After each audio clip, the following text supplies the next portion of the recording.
שלום ובוקר טוב, ברוכים הנמצאים. אני שמח שהצטרפתם לחוליה נוספת בשרשרת של אזור הגאונות. אני דוקטור יורם גלי, יועץ לפיתוח ארגוני, אני מאמן, אני חוקר, אני כותב, אני מרצה. אני מומחה לאזור הגאונות, מומחה להתנהגות צוותית ומומחה לגישה ממוקדת פתרון. אני מחבר הספר אפקט הצוות, ובעיסוקי אני מפתח יכולות צוותיות ואישיות. נמצאת איתי חברה וקולגה ענת רון. ענת יועצת שיווק ואסטרטגיה בכירה, ותיקה, מרצה ומנחת קבוצות בארגונים, ויש לה עוד עיסוק אחד מעניין ופחות סטנדרטי. ענת היא גם מתקשרת פעילה למעלה מ-20 שנה. אני מאוד שמח לארח את ענת בשרשרת אזור הגאונות שבערוץ הפודקאסט הקהילתי סיפור 555. החרוז בשרשרת היום הוא תקשור בראי אזור הגאונות. אני מאוד שמח לארח אותך. היי גם אני ענת.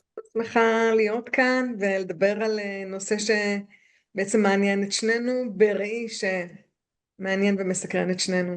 אז תודה על ההזדמנות. אז זה מבחינתי ומבחינת כולנו הזדמנות לשמוע ממך על תקשור בגובה העיניים. אז זה נשמע כמו נושא מיסטי ואני מאוד סקרן, אז בואו ניכנס ישר, מה זה בעצם תקשור?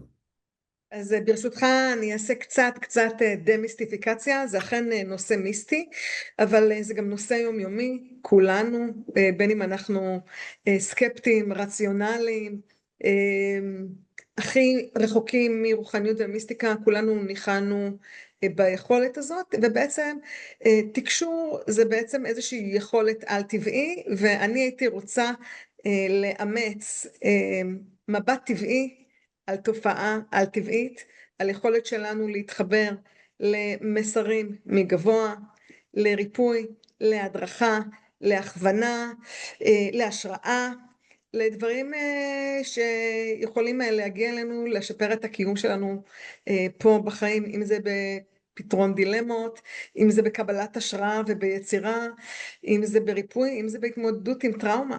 תקשור הוא all around us, והייתי רוצה קצת לעשות לו באמת פרשנות עם רגליים על הקרקע מתוך הניסיון המאוד רחב שלי לאורך יותר מ-20 שנה. אוקיי, אז מה זה תקשור? מה זה בפועל? קיטור זה בעצם היכולת שלנו להיות צינור, להיות מדיום, ולקבל מסרים שאנחנו לא המוסרים שלהם. כלומר, אולי יותר קל להגיד מה זה לא. זה לא תת מודע, זה לא קריאת מחשבות, זה כן השראה שמגיעה מגבוה, אבל אני יוריד את זה ככה מדיבורים גבוהים גבוהים אלינו לקרקע. קרה לך שפעם חשבת על מישהו ובדיוק כי הוא הגיע, ואז דיברתם וידעת מה הוא הולך להגיד? כן. אוקיי, זה ביטוי של תקשור. אז איך אני, לפני, אז איך אני יכול לדעת אם זה תקשור או אינטואיציה? אוקיי, שאלה מדהימה, שאלה טובה, כי יש הרבה בלבול סביב העניין. אינטואיציה, המקור שלה הוא אנחנו.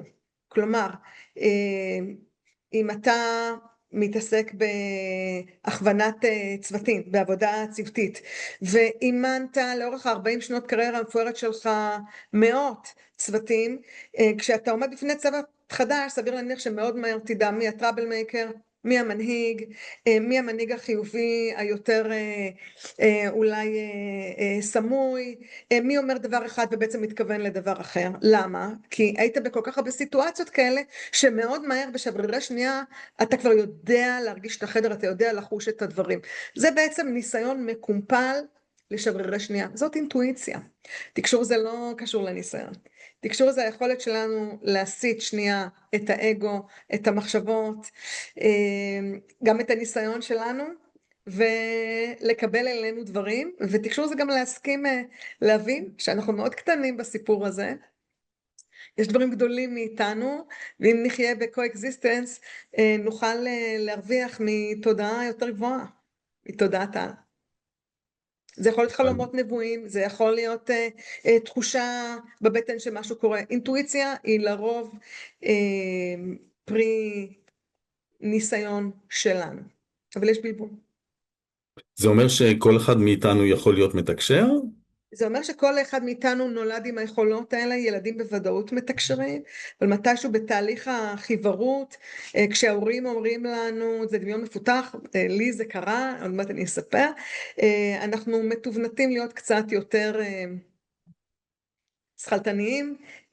כשילדים מספרים שהם רואים חברים דמיוניים, אז להורים קל לבוא ולהגיד, אוקיי, הילד יש לו דמיון מפותח, זה מה שקרה לי כשאני הייתי בת 4, או, אז והייתי זהו, כל... פה אני רוצה להבין, אני מכיר אותך כמי שמגיע מתחום הניהול, האסטרטגיה, השיווק,